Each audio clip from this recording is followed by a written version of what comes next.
بسم اللہ الرحمن الرحیم۔ السلام علیکم۔ ناول شکاری مصنف احمد اقبال ایپیسوڈ 36۔ کیا حال ہے اب؟ دلاور کی آواز آئی۔ میں نے تم سے شرافت کی زبان میں بات کرنے کی کوشش کی تھی۔ میں نے بھی کوئی غیر شریفانہ جواب نہیں دیا تھا۔ میں نے کہا، یہی کہا تھا کہ دلاور ہو تو سامنے آ کے بات کرو، فی الحال اس کی ضرورت نہیں۔ وہ بولا، تمہیں اب تک بخوبی اندازہ ہو چکا ہوگا کہ میں سامنے آئے بغیر بھی کیا کچھ کر سکتا ہوں۔ ہاں، مگر مجھے حیرت ہے کہ تم نے سب کچھ نہیں کیا، مثلاً یہ کہ مجھے اٹھوانے کے بجائے تم نے میرا جنازہ نہیں اٹھوایا۔ میں نے کہا، بات ضرورت کی ہے۔ وہ بولا، میں کوئی غیر ضروری قدم نہیں اٹھاتا۔ تمہارا میرے سامنے نہ آنا قطعی غیر ضروری ہے۔ میں نے کہا، نہ میں تمہیں جانتا ہوں نہ پہچانتا ہوں۔ مجھے نہیں معلوم تمہارا اصل نام چودھری دلاور ہے یا نہیں، اور یہ جگہ کون سی ہے جہاں تم نے ملاقات کے لیے اتنا اہتمام کیا۔ میرے نقطۂ نظر سے جو کچھ میں کر رہا ہوں وہی ضروری ہے، اس نے اصرار سے کہا۔ آج تم واقعی نہ مجھے جانتے ہو نہ پہچانتے ہو، لیکن کل کا کیا بھروسہ کہ تم غلط جگہ اور غلط وقت پر مجھے پہچان لو۔ تم اتنے طاقتور ہو، پھر یہ ڈر کیسا؟ اگر میں تم کو شناخت کرنے کی غلطی کروں تو کیا تم مجھے سزا نہیں دے سکتے؟ سکندر بخت، وہ چڑھ کے بولا، میں نے تمہیں فضول بحث کے لیے نہیں بلایا ہے۔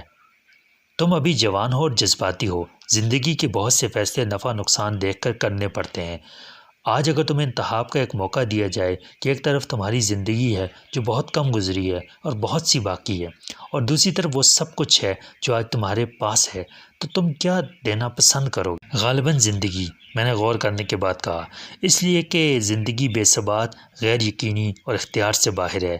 اس کا لینا دینا بھی مشکل ہے۔ اگر وہ لمحہ جسے کاتب تقدیر نے نقطہ اختتام رکھا ہے تمہارے تصرف میں ہے تو میں اپنے انتخاب سے جینے کا حق نہیں پا سکتا، اور اگر وہ وقت ابھی دور ہے تو میرے دینے کے باوجود تم میری زندگی نہیں لے سکتے۔ تم فلسفی، جھگی اور احمق ہو، دلاور نے برہمی سے کہا۔ مجھے سیدھا صاف جواب چاہیے، ورنہ… اس نے عمدن بات ادھوری چھوڑ دی۔ وہ ٹھوس ربڑ کی سخت گیند اندھیرے میں سے اچانک نمودار ہوئی اور میری طرف پڑی۔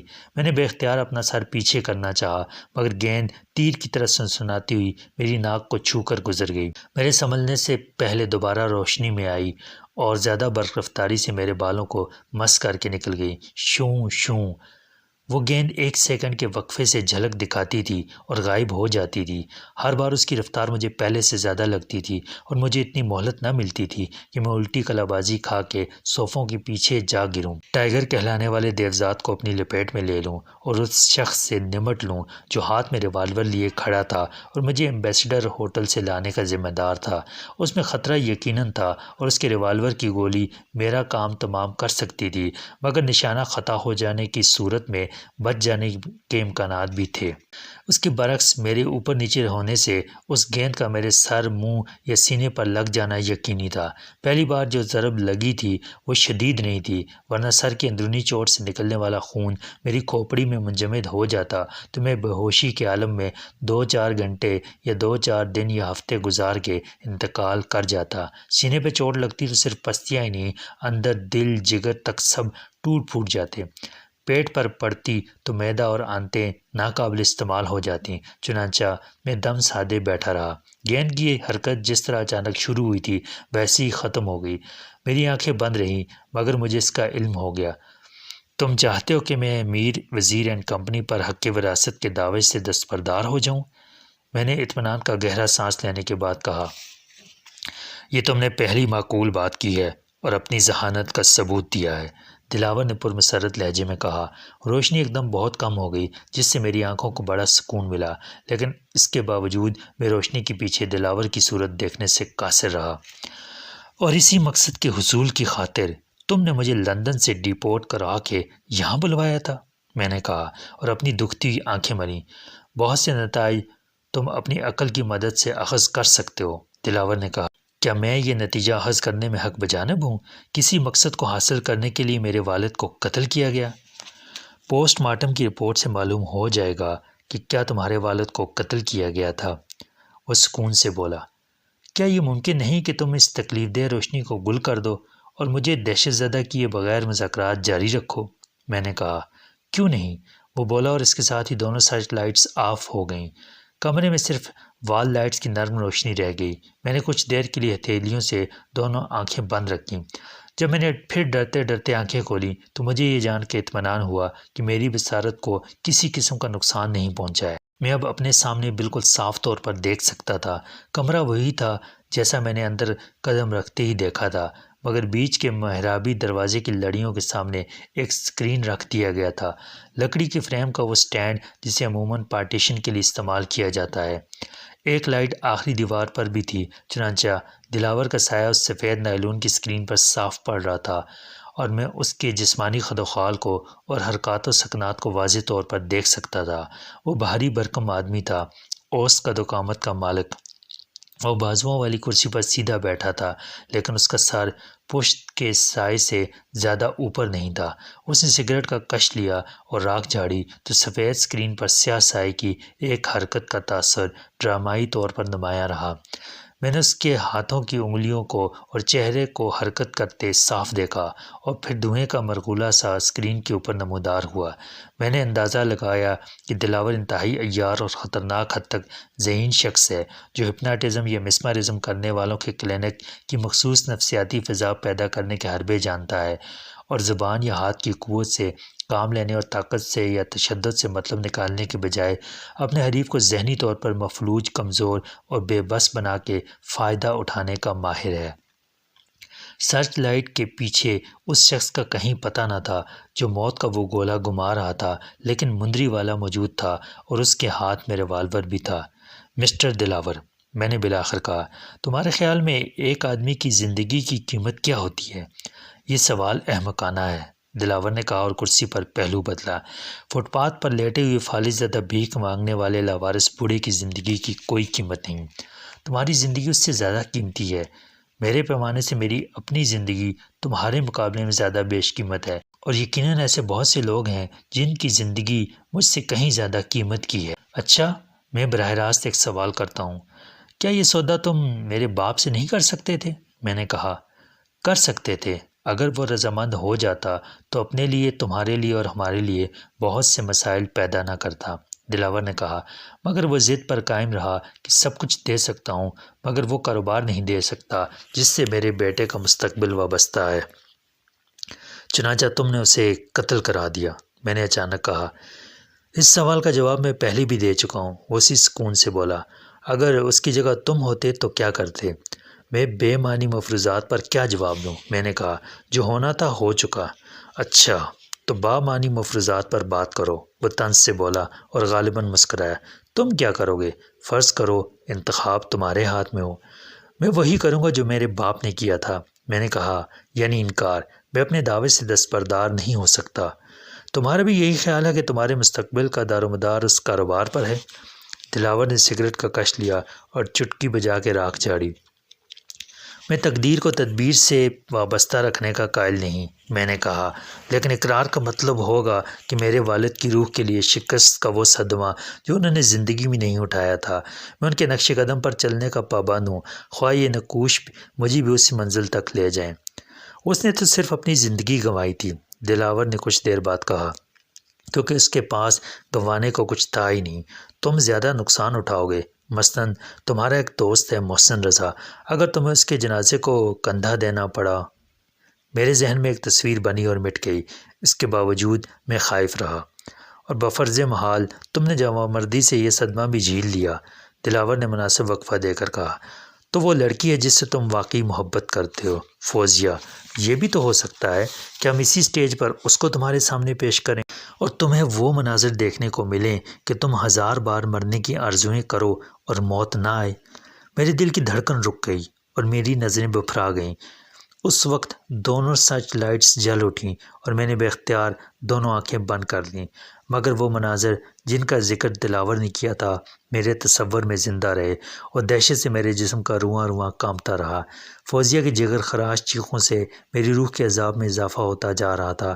وہ بے ضمیر سفاک درندوں کے ہاتھ میں تھی اور میں اتنا بے بس تھا کہ نہ اسے قتل کر سکتا تھا، نہ اپنی جان دے سکتا تھا، اور نہ ان شیطان صرف جلادوں کا کچھ بگاڑ سکتا تھا جو اپنے مقصد کے حصول کی خاطر فوزیہ پر ہر انسانیت سوز، ناقابل بیان حد تک شرمناک اور موت سے زیادہ زیادہ عذاب دہ ظلم کر رہے تھے۔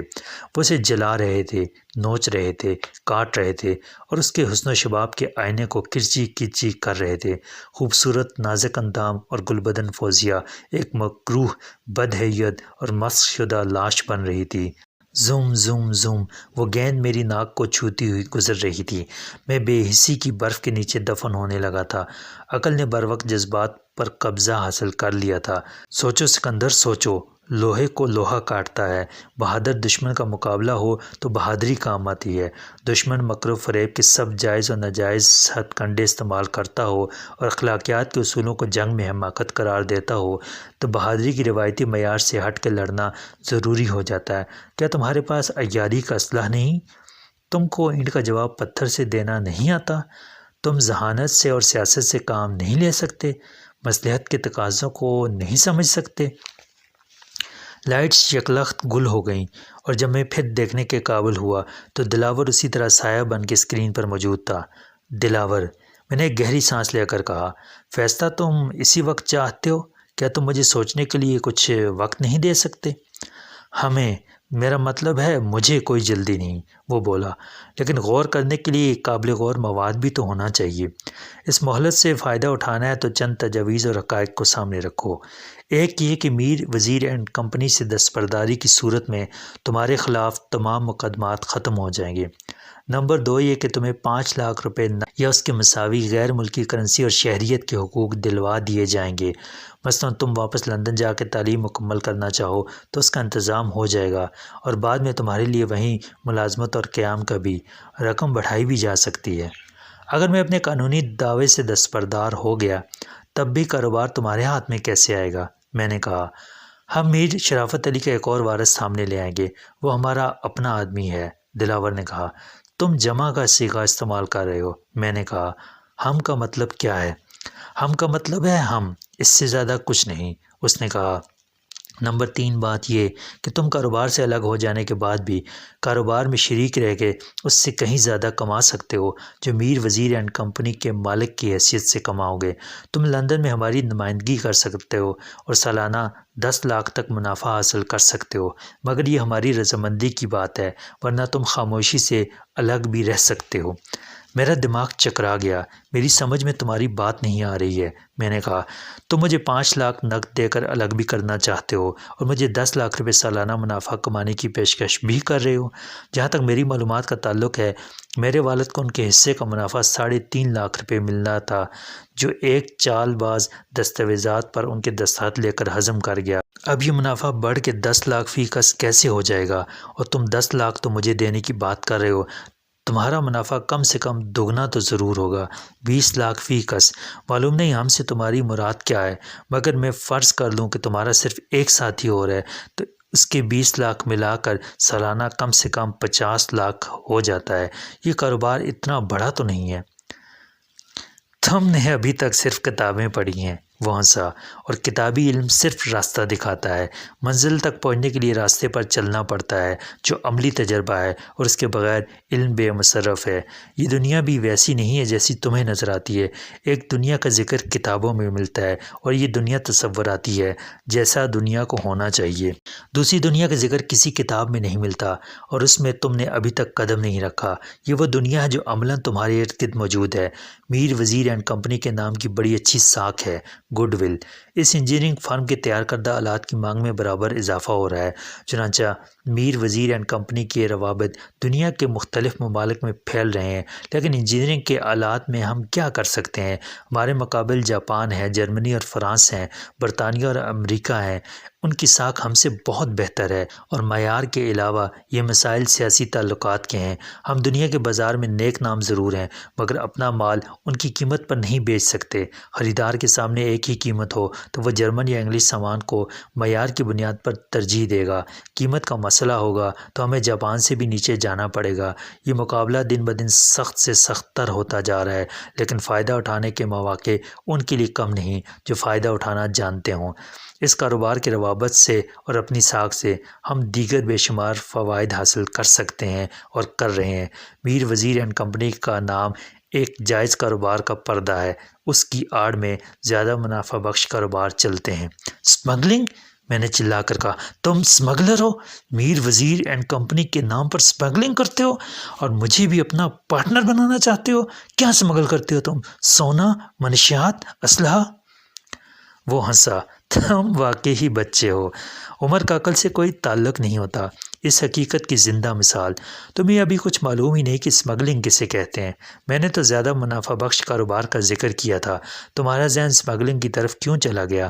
کاروبار تو صرف کاروبار ہوتا ہے، اس میں جائز کیا ہے اور ناجائز کیا، یہ تفریق کا معیار ہر جگہ الگ ہے، نیکی بدی یا حسن کے معیار کی طرح۔ مثلاً ترکی میں افیون کی کاشت حکومت کی نگرانی میں ہوتی ہے، بہت سے ممالک میں شراب کی کشید اور فروخت پر پابندی نہیں۔ مونٹی کارلو میں دنیا کے سب سے بڑے جوئے خانے ہیں جو حکومت کی اجازت اور سرپرستی میں چلتے ہیں، اور اس چھوٹی سی ریاست کی بیشتر آمدن جواریوں کی بدولت ہے۔ بہت سے ممالک میں طوائفوں کے کاروبار کے لیے باقاعدہ لائسنس جاری کیے جاتے ہیں، لیکن کیا ہمارے اور دنیا کے بیشتر ممالک کے نقطہ نظر سے یہ کاروبار جائز ہیں؟ اخلاقاً، مذہباً اور قانوناً افیون کی پیداوار، شراب کی کشید، جوا اور عصمت فروشی ممنوع ہے۔ یہی صورتحال عام کاروبار کی ہے۔ ایک ملک کی تجارتی یا معاشی پالیسی میں کسی چیز کی درآمد یا برآمد پر پابندی عائد ہو تو کاروبار ناجائز ہو جاتا ہے، پالیسی بدل جائے تو جائز کہلانے لگتا ہے۔ میں سمجھ گیا کہ یہ سب بکواس ہے۔ اس نے اندازہ کرنا چاہا تھا کہ میں اس ناجائز کاروبار میں شرکت کے لیے ذہنی طور پر تیار ہو سکتا ہوں یا نہیں، لیکن میں ایک دم بدک گیا۔ یہ میری غلطی تھی۔ اگر میں عیاری سے کام لیتے ہوئے دلچسپی کا اظہار کرتا تو شاید وہ کاروبار کی اصل نوعیت بتانے پر بھی رضامند ہو جاتا، مگر برا ہو میری تربیت کے مزاج کا، میں زہر ہلال کو کبھی نہ کہہ سکا قند۔ میری اخلاقیات میں دلاور کے اصولوں کے لیے صرف نفرت تھی، چنانچہ میں نے جس رد عمل کا مظاہرہ کیا وہ غیر ارادی تھا۔ دلاور نے فوراً سمجھ لیا کہ میں اپنی سوچ کے اعتبار سے کبھی اس کا ہم خیال نہیں ہو سکتا۔ اس نے بددماغ حقیقت کو خوبصورت لفظوں کے ہیر پھیر میں گم کر دیا اور اصل بات گول کر گیا، جو اب بھی وہی تھی، یعنی میر وزیر اینڈ کمپنی کے جائز کاروبار کی آڑ میں ناجائز کاروبار چل رہا تھا۔ اور اس انکشاف کے بعد بہت سی باتیں ازرمن الشمس ہو گئی تھیں، مثلاً یہ کہ وزیر خان کی عملی طور پر کاروبار سے علیحدگی کا سبب کیا تھا۔ وہ کاروبار میں مختار کل بن کے رہنا چاہتے تھے اور وزیر خان کے اخلاقی اقدار کو اپنے منافع کی راہ میں حائل نہیں ہونے دینا چاہتے تھے۔ شاید انہیں ڈر تھا کہ وزیر خان کو حقیقت کا علم ہوا تو وہ ان کا دھندا چوپٹ کر دے گا۔ اس کا وجود کروڑوں روپے سالانہ کی آمدنی کے لیے ایک مستقل خطرہ تھا۔ عین ممکن ہے کہ وزیر خان کے شکوک ہی اس کی بے وجہ اور ناوقت موت کا سبب بنے ہوں۔ تاہم ایک بات اب بھی سمجھ میں نہیں آتی تھی، دلاور نے یہی فراخ دلانہ پیشکش میرے والد کو کیوں نہیں کی تھی؟ دلاور، میں نے کہا، شاید تم ٹھیک کہتے ہو، عملی زندگی کا مجھے کوئی تجربہ نہیں۔ یہ بتاؤ، مجھے 5 لاکھ دے کے الگ کر دینے کے بجائے تم مجھے ایک پارٹنر کیوں نہیں بنا لیتے؟ تم مجھے 10 لاکھ سالانہ لندن میں دے سکتے ہو تو یہاں کیوں نہیں دے سکتے؟ تمہیں آم کھانے سے غرض ہونا چاہیے، پیڑ کے گننے سے نہیں۔ وہ تو ٹھیک ہے، لیکن میں تم سے ایک رعایت ہی تو مانگ رہا ہوں۔ میں نے کہا، میں کاروبار سے مکمل طور پر دستبردار نہیں ہوتا، تو میں اپنے ساتھ شریک کر لیتا ہوں، خود 1/3 یا 1/4 مالک رہ جاتا ہوں، تم بھی مالک ہو جاتے ہو، اور میں بدستور ایک بے ضرر مالک بن کے تمہارا ساتھ دیتا رہتا ہوں۔ اس میں کیا قباحت ہے؟ خواہ میرا منافع 10 لاکھ ہی رہے، مگر ذہنی طور پر مجھے یہ احساس تو رہے گا کہ میں تمہارا ملازم یا کمیشن ایجنٹ نہیں ہوں۔ جو کچھ مجھے ملے گا میرا حق ہوگا، اور یہ میرے لیے تھوڑے سے اطمینان کی بات ہوگی۔ اسکرین پر سائے نے نفی میں گردن ہلائی۔ کاروبار سے عملی طور پر تمہارا کوئی تعلق ہمارے لیے قابل قبول نہیں، 1% بھی نہیں۔